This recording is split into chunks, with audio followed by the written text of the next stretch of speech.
And late news tonight, you might be getting a bigger state refund under the Taxpayer Bill of Rights. Good evening, I'm Jim Beneman. And I'm Karen Lee. Thanks for being with us. From tax refunds to climate change and recycling to property taxes, lawmakers needed to crank through more than 100 bills as of this morning. Some of those bills died in the final hours. Our political specialist, Sean Boyd, is inside the Capitol this evening. And Sean, one measure still being discussed is how much money taxpayers should get back.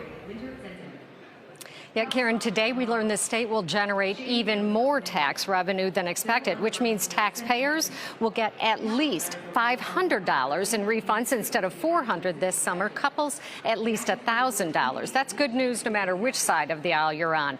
But it's not the end of a legislative session without a little drama down here.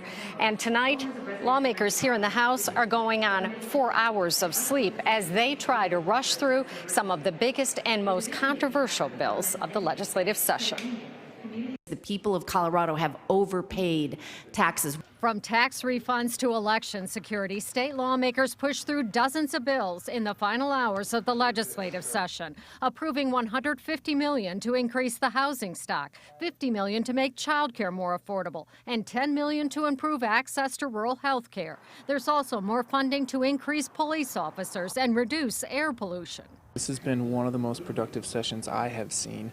It's been very straightforward, very bipartisan, very much working together on huge issues. Speaker Alec Garnett remained upbeat despite Republican stall tactics aimed at forcing amendments to bills they oppose. We want to make sure that we are either being able to amend those bills, being able to do something with them that says our ideas deserve a spot at the table. Among the most contentious bills, one that would require businesses to pay for a statewide recycling program and a bill to make it easier for county workers to unionize. The bills that are of most concern right now are the ones that add cost to families. We've been laser focused on saving people money all session. The fate of two major criminal justice bills addressing catalytic converter thefts and the fentanyl crisis also hang in the balance. Lawmakers won't get through every bill, but the School Finance Act, which funds K-12 education, is one they must pass, or they will have to go into special session. I'm confident that when it comes to these really important pieces of legislation, we're going to get them across the finish line. I also think that it will be a headlong run right to the very end.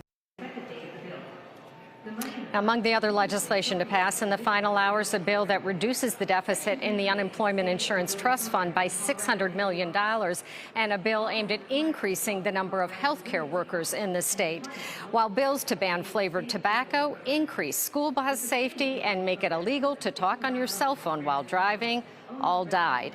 And many more bills are still being debated tonight. The legislative session officially ends midnight tomorrow. Live at the Capitol, Sean Boyd covering Colorado First.